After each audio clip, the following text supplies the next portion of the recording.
Bonjour à tous, aujourd'hui on se retrouve pour l'étude du traité Brachot, 6e chapitre, Mishnah Vav. Donc on avait dit, Mishnah Zain, 7e Mishnah. Donc Eviu lefanav maliyah, batehila, ou fat aimo.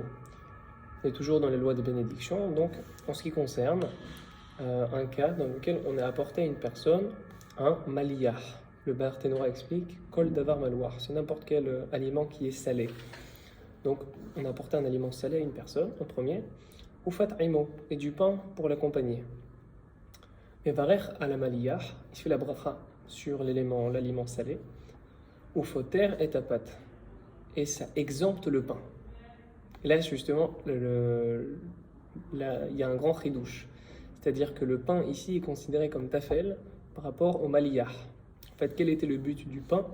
C'est parce que l'aliment était trop salé, et pour faire passer ce goût très prononcé, eh bien, on mangeait du pain pour apaiser le palais qui était fortement agressé par le goût salé de l'aliment.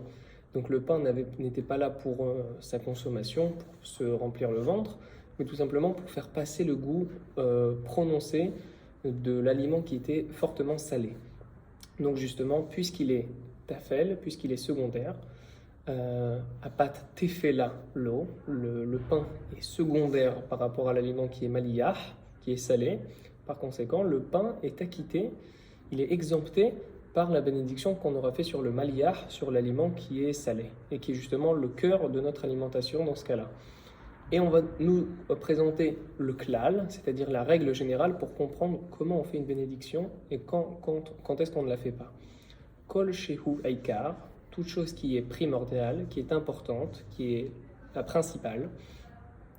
Verimo tefela, accompagné d'une chose qui est secondaire, qui va avec, qui n'est pas l'élément principal, c'est l'adjoint, l'aliment qui est à côté. Mais varech alaikar, il fait la bracha sur l'élément qui est principal, ou foter est à tefela. Et par cette bénédiction qu'il aura fait sur l'élément principal, il aura acquitté la bénédiction qu'il aurait eu à faire sur le deuxième aliment qui est secondaire.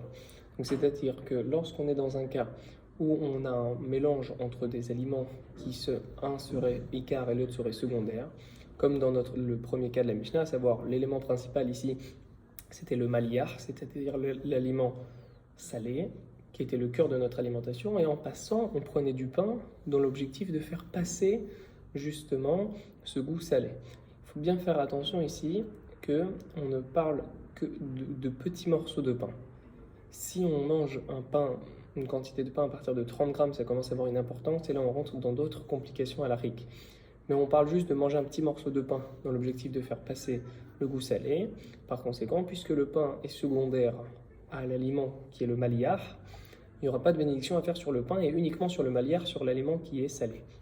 Donc faisons le Barthénora. Donc le Barthénora dit sur Sheapat tefela l'eau parce que le pain est secondaire par rapport au maliyah.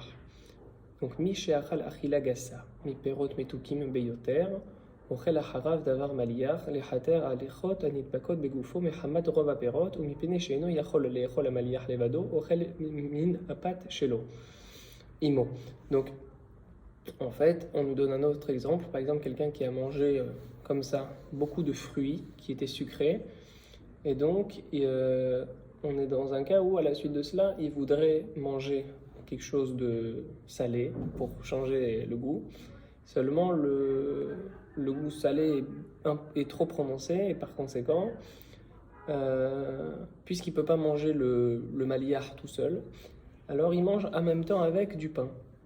Mais en soi, le maliyah, c'est lui l'aliment qui est principal, et le pain n'est que secondaire justement à ce maliyah, et par conséquent ne fera la bénédiction que sur l'élément qui est ikar, qui est principal, et qui est donc le maliyah, et non pas sur l'aliment qui est secondaire, ici dans ce cas-là, le pain. Donc justement tout l'intérêt de cette Mishnah, c'est de nous apprendre que lorsqu'on est dans un cas où il y a un ikar, un aliment qui est principal, et un autre qui est secondaire, on ne fera la bracha que sur l'élément qui est ikar. Il se peut même que le pain soit considéré parfois comme le tefel, le secondaire, comme dans le cas du maliyah et du pat, dans lequel le pat, donc le pain, n'a que pour objectif de faire passer le goût salé. Chazak ou baruch, et à très bientôt.